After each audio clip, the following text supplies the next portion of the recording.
जनाब स्पीकर, गुज़श्ता साल इसी ऐवान में मैंने अपनी बजट तकरीर के दौरान हमने ये कौम से वादा किया था कि हम दहाइयों से इल्तवा का शिकार निजकारी का एजेंडे को अमली शक्ल देंगे। मैं आज इस ऐवान को बताते हुए खुशी महसूस करता हूँ कि वादा सिर्फ वादा नहीं रहा बल्कि एक हकीकत बन चुका है। हमने फर्स्ट पेमेंट बैंक के निजकारी से आगाज़ किया और फिर 23 दिसंबर 2025 को पूरी कौम ने देखा कि इस्लामाबाद में एक शफाफ और बराह रास्त टेलीविज़न पर नशर होने वाली नीलामी के ज़रिए पाकिस्तान इंटरनेशनल एयरलाइंस को मजमूई तौर पर 185 अरब रुपए के एवज़ निजी शोबे के हवाले कर दिया गया। ये कामयाब और तारीखी निजकारी वज़ीर आज़म पाकिस्तान के उस विजन के मुताबिक है कि निजी शोबा ही मुल्क की पायदार मुआशी तरक्की का ज़ामिन और अलमबदार है। Private sector is going to lead this country.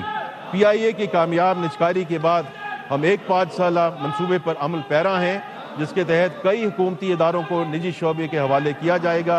इसमें डिस्कोज, जेनकोज, बैंक्स, इंश्योरेंस कंपनियां और हवाई अड्डे शामिल हैं।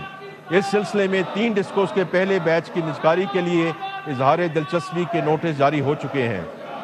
जनाब स्पीकर, एक फ़ाल, मुतहर्रिक और शफाफ टैक्स इंतज़ामिया किसी भी रियासत की मुआशी खुदमुख्तारी की ज़मानत है।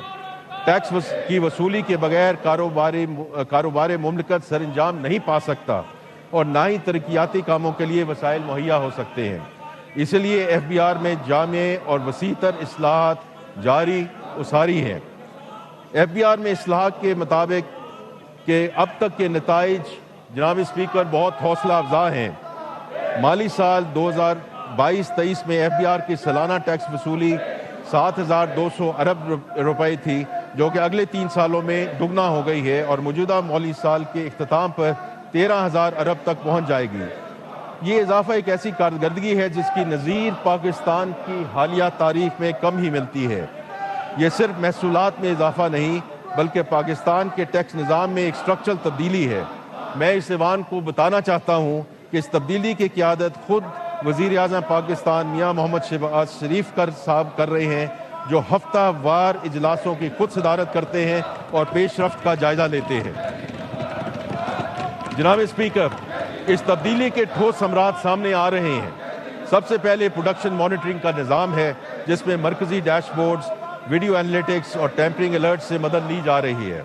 ये निज़ाम 27 सीमेंट फैक्ट्रियों और 75 शुगर मिलों पर नाफिज हो चुका है। सिर्फ इन 2 शोबों से सालाना बुनियाद पर तकरीबन 61 अरब रुपए इजाफी टैक्स मुतवक्के है। इसके अलावा आर्टिफिशियल इंटेलिजेंस और मशीन लर्निंग पर मुबनी कंप्लायंस मैनेजमेंट का निज़ाम 840 से ज़ायद हाई रिस्क केसेस की निशानदही कर चुका है, जिनका मुतवक्के टैक्स इम्पैक्ट तकरीबन 34 अरब रुपए है। इस तरह फेसलेस कस्टम्स असेसमेंट के ज़रिए हमने इम्पोर्टर और कस्टम अफसर के दरमियान बराह रास्त राब्ते को कम किया है, जिससे ना सिर्फ पर कंसाइनमेंट महसूलात में इजाफा हुआ है बल्कि हिरासानी या आप हैरासमेंट समझ लें और रिश्वत के इम्कानात भी कम हुए हैं। जनाब स्पीकर, आने वाले महीनों में प्रोडक्शन मॉनिटरिंग के निज़ाम को नए शोबों तक तोसी दी जाएगी, जिनमें टेक्सटाइल, मशरूबात, आयरन एंड स्टील, घी और खुर्दनी तेल, टायर्स, पेपर एंड बोर्ड और दीगर शोबे शामिल हैं। ये इस तोसी मुल्क की मुनज़्ज़म सनत के एक बड़े हिस्से का अहाता करेगी।